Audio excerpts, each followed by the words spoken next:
So today I turned this project from this into this in just under a week of development. We all know how much FPS shooter games there are on Roblox, and to be fair, a lot of it isn't that promising.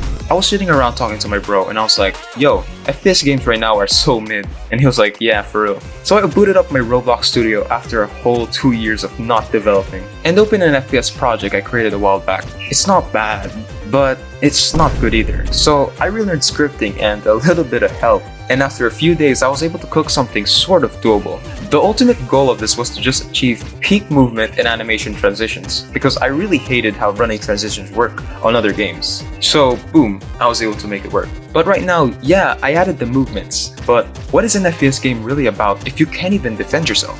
So I went ahead and scripted a firing and reloading functions, using some really basic raycasting and animations, and boom, we got something that works. No recall yet because I'm too lazy. Now we got firing and reloading, but who the hell are we gonna defend ourselves from? That's right, we needed to add some enemies. Originally when I was adding the enemies, I just thought of adding zombies since they were the most basic monsters that we know that we need to fight. Though the thing is, I don't really want to script the whole zombie system right now. So I pulled up the box of other individual masterpieces, also known as the toolbox, and I pulled up the most basic zombie model with scripts and dropped it in the game. Yeah, this isn't cutting it. There we go. So I went ahead and dropped more zombies around the game, slapped the map I totally created, and boom, we have an FPS game that sort of works, and is probably better than 90% of other games. I don't know, would you play it?